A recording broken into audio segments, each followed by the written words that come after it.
Good afternoon, good evening, good morning, depending from where you are connected. I can see participants connected from several countries in the world.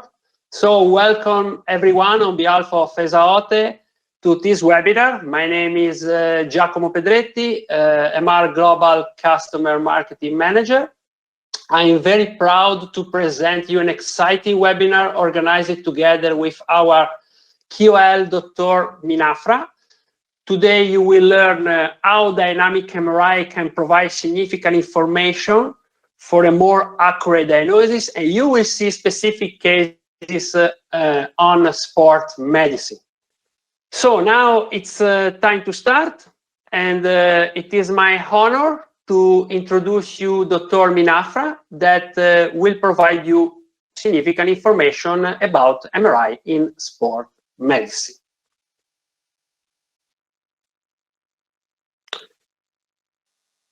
Hi, Dr.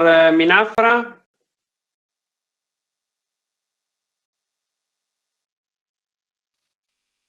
Hello.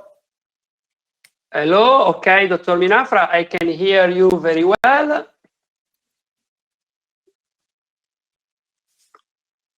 Okay, now I can see you. Perfect. So now the webinar is in your hand and you can start. Thanks. Thank you. Thank you. And hello and welcome everyone to this webinar. First of all, please let me say thank you to Esaote for their kind invitation. It's a great pleasure to share my experience in using the OSCAN in daily practice. I'd like to give you just a little about my background before we begin. My professional activity is quite equally split up in two different but complementary figures. I work as a director of radiology service at Modena, and I'm also the head of a medical staff of a professional football team. I can access to every kind of MRI devices from open 0.3 to 1.5 and 3 Tesla. I'm very passionate and curious about technology. So during this webinar, I'll show you my story with OSCAN that began on 2014. Okay, let's jump in the first consideration. Especially in case of sports traumas, we need to keep in mind that it's always a complicated injury. Lots of structure are involved at the same time. So there is not only one kind of examination needed to close the diagnosis process. Every time is like a new game. Imagine that you have a lot of words in disorder, and you may have the ability to divide all of these words and put them in the right place and category using clinical examination and obviously diagnostic imaging. The most frequently used imaging modalities are the MRI and the ultrasound exam. I mean the right combination between the panoramic view of the MRI and the potentiality of the dynamic ultrasound evaluation. When I started to work with professional athletes, the first question that I made to myself was, what kind of devices are needed to be sure to keep the right diagnosis? Am I lose something if I use the low fields MRI instead of 1.5 Tesla or even 3 Tesla MRI? In 4 words, how much is enough? So, as step 1 of my story, I began to make a comparison using these 3 different MRI devices in the same patient and trying to see how many differences between them could be observed. Let's see an example. This is my standard protocol for the knee study with OSCAN MRI. I think that you can appreciate the quality of all these images. All of the nodal structures are well recognized, and in particular, the bone structures and the articular cartilage with an excellent spatial resolution. And here started my challenge. This is the same patient scanned with the OSCAN, the 1.5 Tesla MRI and the 3 Tesla MRI. I don't know if you can see a significant difference between them. During ordinary real-world live conference, I usually make a public challenge. But believe me, it's difficult also for an expert radiologist to figure out the specific device used for every single examination. Also today, we can try to have a question poll. So please, I ask to Chiara Pusillo, thank you, Chiara, for the technical support. When we are ready, we can start this question poll. And you have to choose one if you think that the OSCAN exam is in column 1, or 2 if you think that is column 2. And obviously choose 3 if you believe that the right answer is in column 3. You have 30 seconds. When you are ready, we can start the question poll. Okay, so let's see together the answers. So the majority of you choose for column 1, 40%, column 2, 24%, and column 3, 36%. Okay, so now I show the right answer, and this is the answer. So the right answer is column 3. So I make my compliments for those who choose the right answer. This is the same patient. It was monitoring of a patellar fracture. Here you can see the comparison between 1.5 Tesla and the OSCAN. It's well depicted, but using these 2 different devices. Historically, the weakness points of the open MRI were the high contrast sequences, such as the STIR sequences, and the absence of a fat-saturated acquisition. In this case, the X-bone, equivalent of the Dixon sequence, was a good compromise. Fortunately, technology evolves day by day. One of the last upgradings of the system introduced a new sequence called SPED, with a better contrast and resolution for a more accurate detection of all joint structure. So now I think that the gap with high-field MRI systems is lesser than before. I found it very useful, this new sequence, especially for the study of small joints, such as the wrist, which is a very complex region to evaluate, often considered in the field of the advanced musculoskeletal imaging, and especially in this case, talking about advanced imaging, I have to mention Dr. Resnick, often referred to as the father of present-day musculoskeletal radiology. I had the opportunity to meet him a couple of years ago during a conference, and he was clear about knee study. There are standard MRI examination and the special issues, but these are for those about to use the high-field MRI. He was talking about the posteromedial and posterolateral corners of the knee, 2 crucial regions for the knee stability, in particular after a sports injury.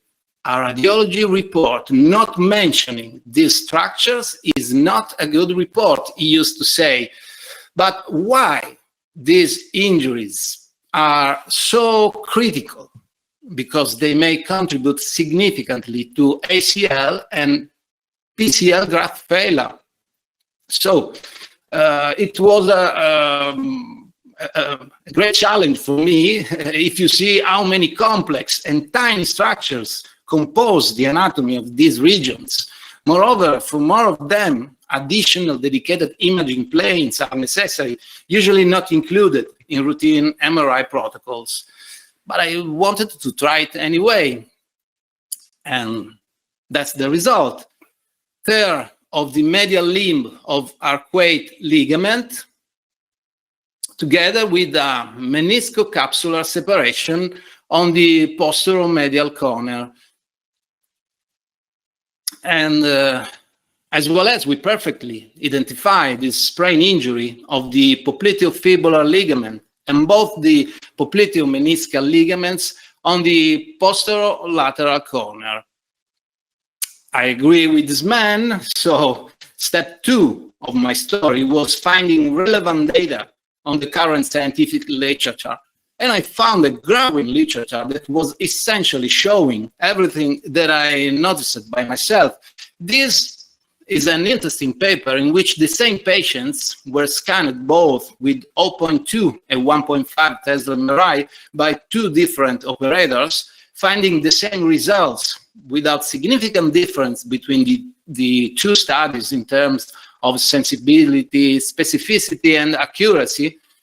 Other 2 interesting papers in which the researchers found that the low field MRI can be more sensitive than high field MRI due to a lesser signal noise ratio of the open systems. And also for these reasons, a recent review article published in 2019 by the Journal of Magnetic Resonance Imaging reported an increased interest in the MRI community in revisiting the approach of using low field MRI. So at this point, I was ready for the step 3 of my story. Do you know who is the best friend and the worst enemy in professional sport activity? Time. Think that before signing a new contract, a football player has to demonstrate to be in a healthy condition, and my responsibility is also to confirm that, also using an accurate MRI scan of the lower limb joints. If I ask to a player, have you ever had an injury to your knees or ankle? He always answered me no. Maybe not one major trauma, but perhaps 1 million micro traumas. Take a look at this video.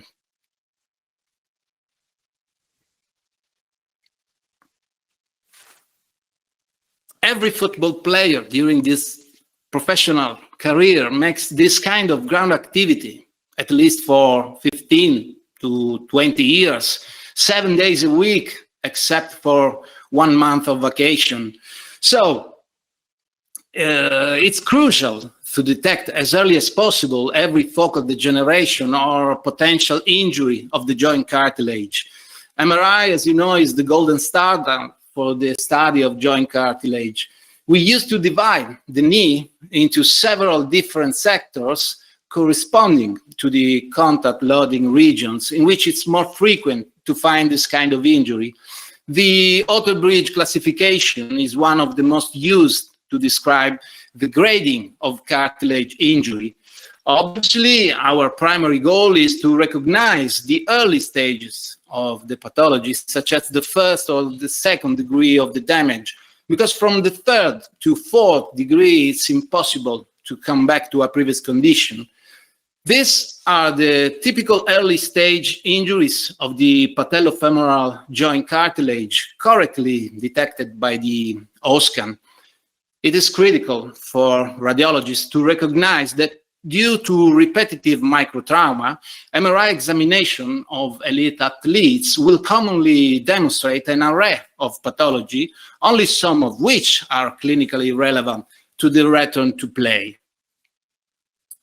Nothing happens until something moves, said Albert Einstein. And we need to take into serious consideration these words. For example, when we approach a patient with a suspected patellofemoral instability syndrome, it's the typical situation in which the knee pain is only the tip of the iceberg, because many patients suffering from anterior knee pain often present several postural problems with spinal or hip or ankle involvement.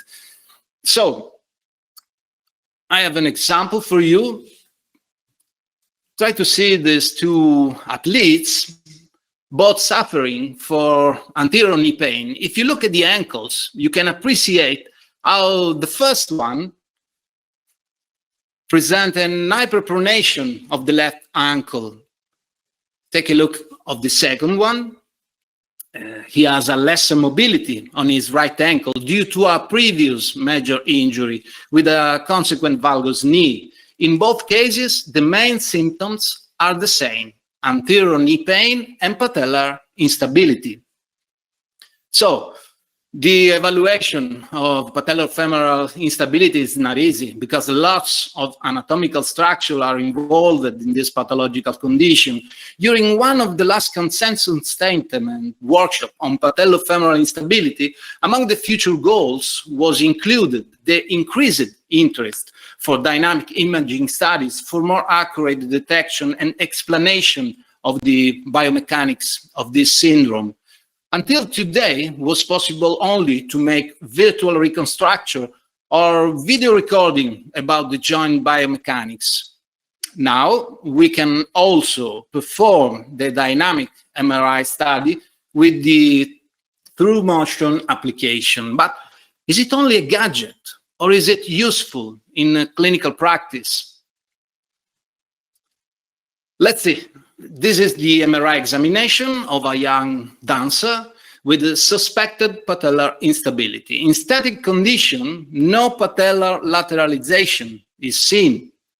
And if we make a dynamic flexion extension of the knee, but without strong quadriceps contraction, it's still impossible to detect any sign of instability.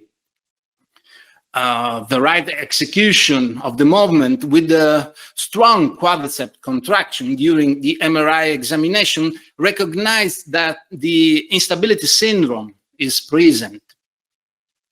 And what about the Insel-Salvati ratio? As you know, is probably the most commonly used measurement to assess patellar elevation. A value less of 0.8 makes a diagnosis of the so-called patella baja, while with more than 1.2, we talk about patella alta. In this patient, the standard static examination show a value of 0.7. So we can certainly make the diagnosis of patella baja, right? Wrong. I'd like to underline that in the definition itself of patella baja is always relevant, the reference to dynamic movement. So my question is how we can achieve a correct measurement of a dynamic ratio in the sole static condition.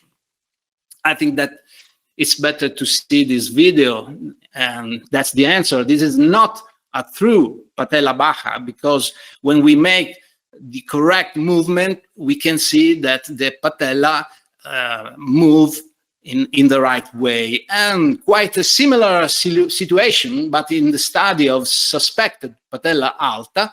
In this case, the ratio measurement is 1.4. So in this case, we have a patella alta, and the dynamic assessment allows to better detect that this disorder is due to a post-surgical insufficiency of the patellar tendon. Now I show you one of my first examination with the through motion application. A motorbike racer slammed his leg against a slope on the track during this particular movement that they usually do with their leg. The final result was this tibial plateau explosion.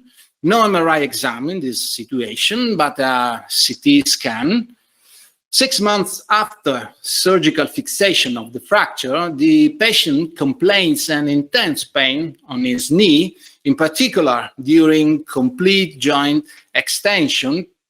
So the orthopedic surgeon asked for an MRI investigation to evaluate any possible involvement of nobile structure, such as the menisci or pivot ligaments and cartilage. In static condition, I was attracted by this particular bone profile. that, in my opinion, could be the reason for the patient suffering on his knee. The dynamic study, in this case, confirmed my suspicion, demonstrating the site of the bone impingement with this exuberant bone structure. And also for these findings, the orthopedic surgeon decided for a new surgical procedure. As you probably know, when we talk about the evaluation of the postoperative knee, we talk of something that is never easy. We have a standard measurement that can also be done with conventional X-ray or MRI, but for sure it's not enough. No significant problem, fortunately, now when metal hardware is present, like in this case, and I think no significant difference between 1.5 Tesla MRI and the OSCAN. This is time for a new question poll. If you want, we try again to make this question poll. If you think that the OSCAN is in the column 1, you can put your choose sign in number 1, or if you think that the OSCAN is in the column 2, you can put in your in the box the number 2. So again, Chiara, thank you. Okay. So maybe now you are more familiar with the images. So there is a prevalence of answer about column 1. At this moment, we can try to see which is the right answer. And the OSCAN is in the column 1, but it was so easy to detect again. Here you are some other planes. You can appreciate the difference between 1.5 Tesla and the OSCAN in this case. But why I introduce in my standard protocol the dynamic examination in all of the conditions in which the clinical signs lead for impingement syndrome. I think that in this case, as you can see in this reconstruction, these are the site of the impingement for the neoligament. So movement is the key element. Pay attention, I am not talking about CineMRI, that it's similar to comics animation, in which you put together numerous images forming a false movement. I'm referring to a real dynamic examination. So it's totally different to see directly during the movement of the patient, the different real dynamic examination. I think also in this case, you can see in this patient after surgery, we need to appreciate the difference in this case between the static condition and the dynamic examination. I think it's totally different. Directly see who impinge who in this case, but not only in this case. It's true also for other site of impingement.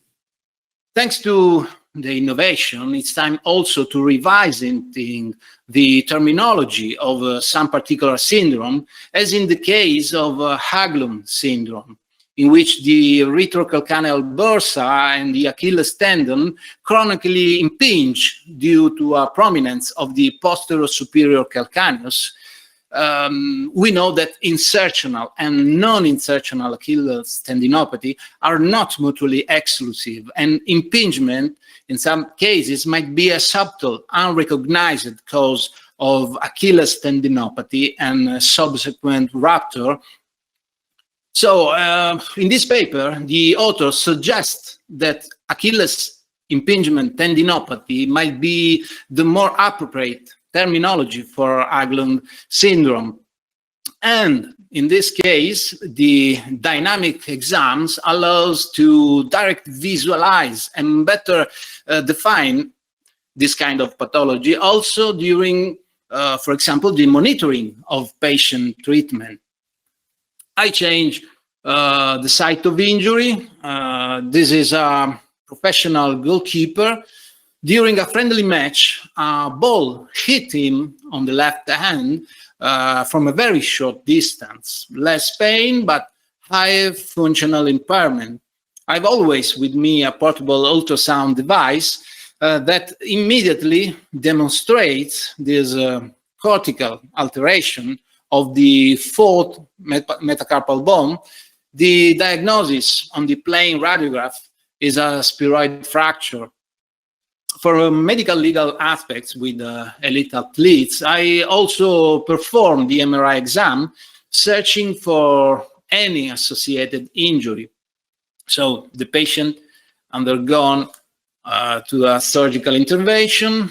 Here you can see the real extent of the fracture, and this is the fracture fixation that seems to be like assembling an IKEA furniture.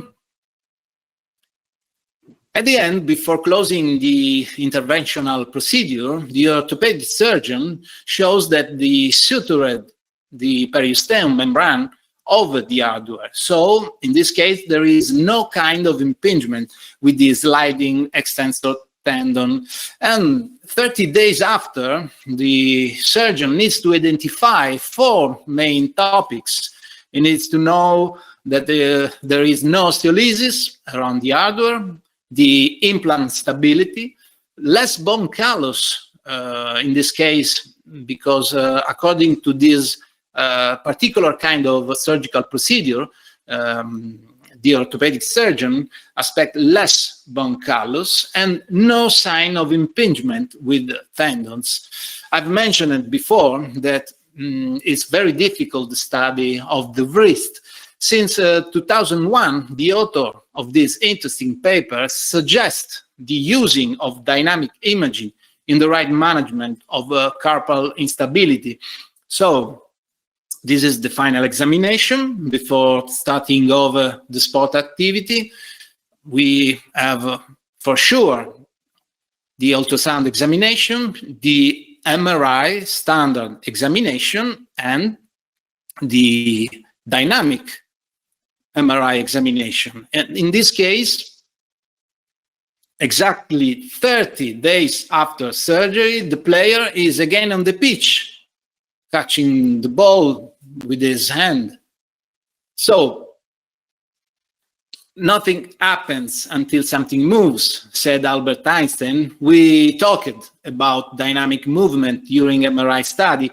We live in an age where everybody makes sports and the benefits of exercise are well known. I suggest you to watch this brilliant speech on TEDtalk.com, in which Professor Suzuki, that is a famous neuroscientist, discovered the science underlying why exercise is the most transformative thing that we can do for our brain today. Simply moving your body, she said, has immediate, long-lasting, and protective benefits for your brain.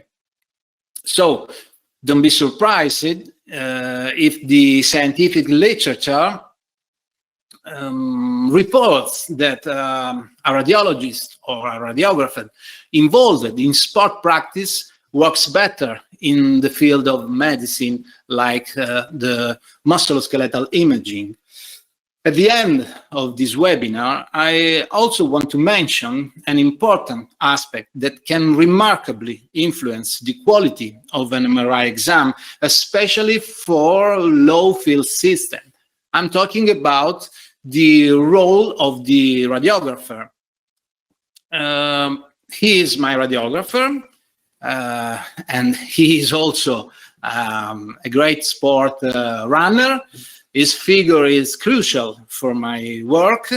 Dynamic MRI imaging is not an easy topic.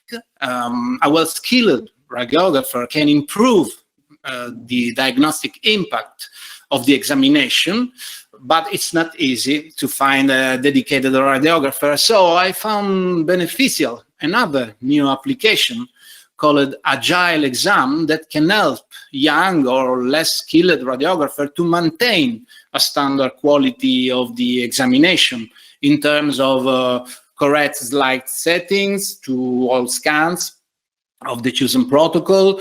And moreover, this application is the first step in the arising world of AI, because the software can automatically recognize patient landmarks according to the joint anatomy, such as the knee, ankle, or wrist.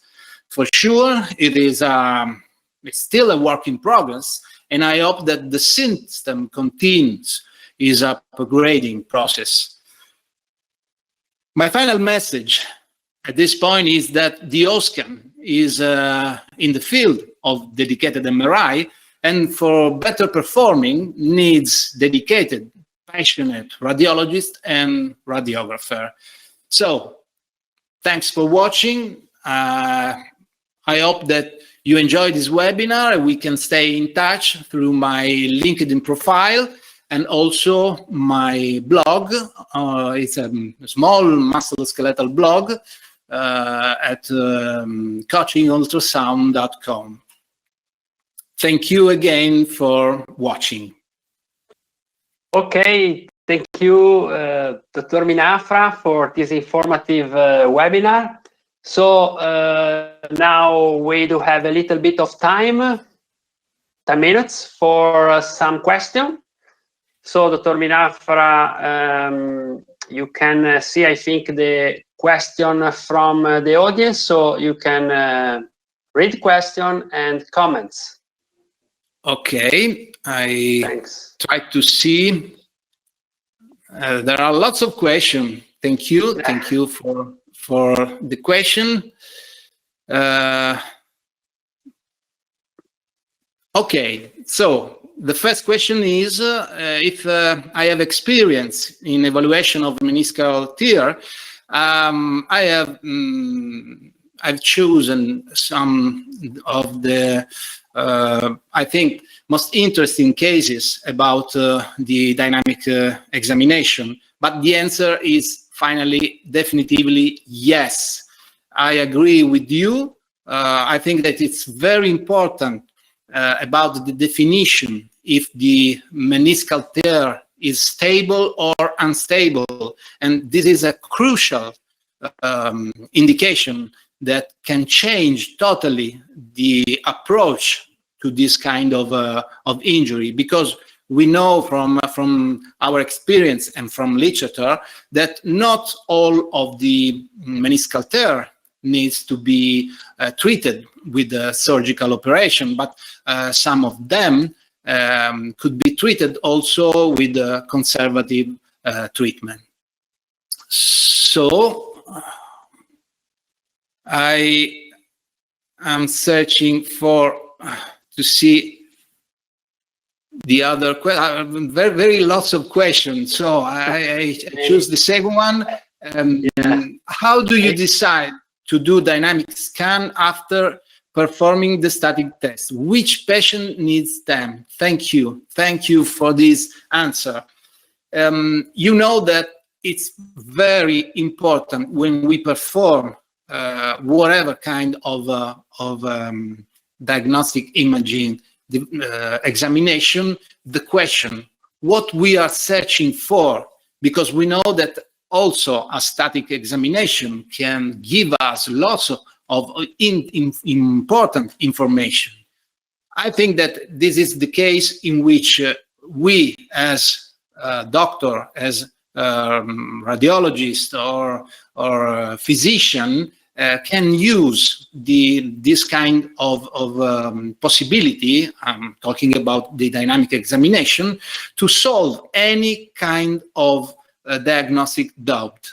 I show you, for example, the difficult when you have a dissociation between the clinical sign and symptoms, the clinical evidence, and you need to have also a documentation of what you are suspecting in this patient. So my answer is that I decide to perform the dynamic scan in all of that cases in which the standard examination does not collide with the suspected diagnostic presentation, clinical presentation. Okay. Muscle herniation, role of the dynamic MRI. My answer is it depends. It depends on the dimension of the herniation. Personally, I prefer to use the ultrasound examination. This is another reason because I suggest to perform also the ultrasound examination in all of that cases in which with the MRI you can't have the right answer. So my suggestion for muscle herniation is to perform the dynamic ultrasound. Let me see. Can you describe the protocol for dynamic MRI? I don't know what do you want to know in particular. The protocol is quite easy. There is particular scanning called 2 eyes. I think that it's better to see how to perform this examination. And also the Esaote asked me if it will be possible in next future webinars to show directly the exact execution of this examination. Okay, let me see. The MRI dynamic is better than ultrasound for impingement. It depends what kind of impingement. If you are talking about ACL impingement, it's impossible for ultrasound to see this kind of impingement. But if you are talking about from other kind of impingement, such as synovial impingement, for example, on the knee, I think that you can also use the ultrasound. But my answer again is it depends. It depends on what you want to see. Okay, I hope that my answer is okay for you. Can you do a dynamic MRI on 1.5 Tesla without a coil? Do you have such experience? We have tried in the past, but it's quite impossible, I say to you, because it's very, very difficult to put the patient in standard position like you can do in when you use the OSCAN. That's the most important motivation why I use the OSCAN. Also, if I can use the 3 Tesla MRI, because in case of dynamic examination, you have the possibility also to ask to the patient to perform some particular movements or muscle contraction or whatever else. That, believe me, it's quite difficult to perform with the standard 1.5 Tesla or 3 Tesla MRI. Let me see. Okay, you mentioned that a scene MRI is not the same. Yes, I confirm what I say, as a dynamic MRI. Yes, absolutely.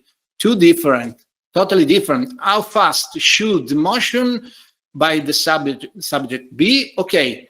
I make an example. Do you remember I showed you the patellofemoral instability?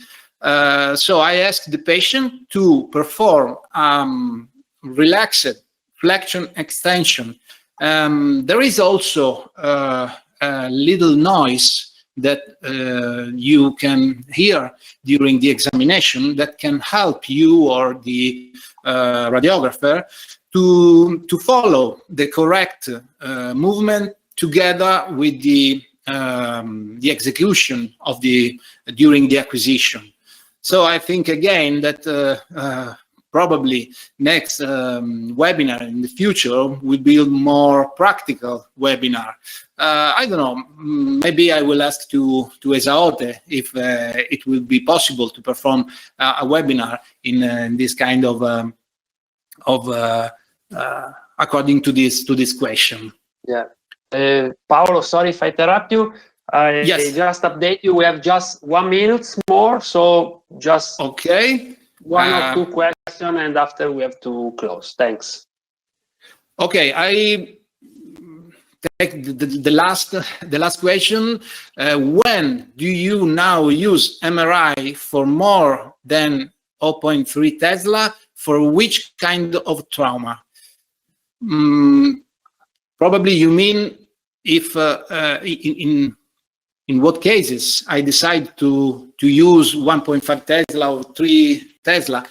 At this moment, if I have only a trauma, I still use 0.3 Tesla at this moment. For now, in my diagnostic center, we use 1.5 Tesla or 3 Tesla for hip evaluation, for thigh evaluation. That is not easy. We need to perform with 1.5 Tesla at least. But in my experience, in my center, also with the professional athletes, I always use 0.3 Tesla. It's more easy for me to treat this patient. It's more easy because also the patient are not afraid about the eye field. You know, even if you have an athlete, a strong man, that they seems to be strong man, but in front of a high field MRI, they became like child. So in case of trauma, for knee, for the ankle, for wrist, elbow, I prefer to use 0.3 Tesla. I think that is the last question. Okay, so now we complete our time for question and answer. So I would like to conclude thanking all of you to attend our webinar, and obviously thanks to Paolo, Dr. Minafra, for his great presentation. So I conclude, and I wish all of you a very nice day. Take care, everyone, and stay safe. Thank you, and bye-bye. Thank you.